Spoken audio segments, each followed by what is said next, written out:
আমার চা বাগানে 24টা চা বাগানের কোন মহিলা যারা বাইরে গিয়ে চা পাতার কাঠে তুলে তাদের একজনও এই রেইনকোটের বাইরে থাকবে না। আমার এলাকার চা বাগানের আগামী 5 বছর পরে আমি এমপি থেকে চলে যাওয়ার সময় আমি দেখে যেতে চাই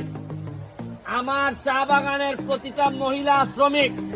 তাদের চেহারা দেখলেই বোঝা যাবে যে না কিছু যত্ন আত্মি হয়েছে এদের উপর। কোন